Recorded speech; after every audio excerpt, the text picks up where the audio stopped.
Governor Okpebholo of Edo State has prayed the Court of Appeal to dismiss the appeal filed by the PDP and its candidate Asue Ighodalo. The PDP and its governorship candidate Asue Ighodalo had approached the Court of Appeal to appeal the ruling of the tribunal, which affirmed the electioneering victory of Governor Okpebholo as the winner of the 2024 Edo governorship election.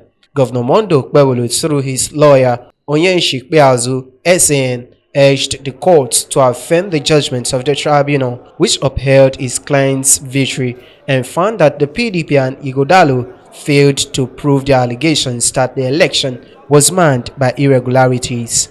Okpebholo argued that the petitions which they filed before the tribunal and the appeal constitutes a total academic exercise. He stated that the appellants conceded at the tribunal that if the votes which they claimed were wrongly added were deducted, Okpebholo and the APC will still score the majority of votes.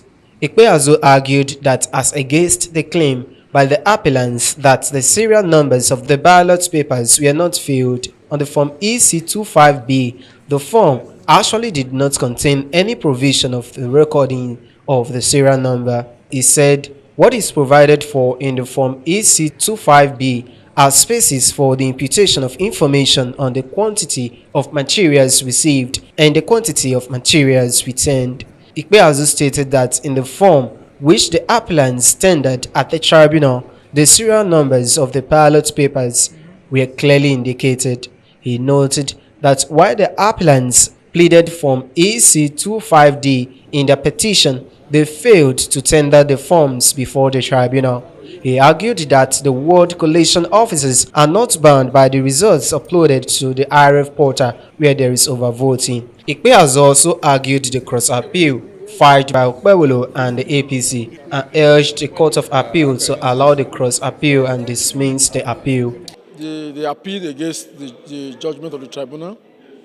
Now today, they have adopted their brief of argument, while the respondents, APC, the governor, and the INEC, they responded by also arguing their brief also.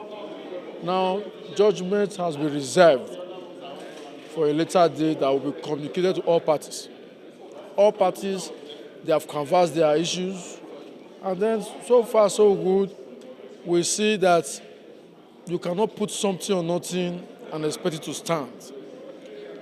All they just said is that, they refuse to look at what they have brought before the court.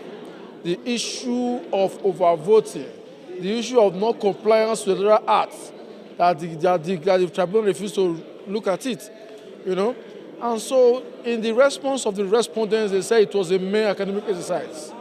And so, judgment reserved for a later. In the same vein, Emmanuel Ukalu, SAN, for the APC and Kanu Agabi, SAN, for the INEC, also argued in similar manner, praying the courts to dismiss the appeal and affirm the judgments of the election tribunal. Ukalu argued that the position of the law has not changed, even with the introduction of Section 73, subsection 2, and Section 137 of the Electoral Act 2022, that a petitioner alleging any form of non-compliance must call witnesses from all the affected polling units to prove the allegations.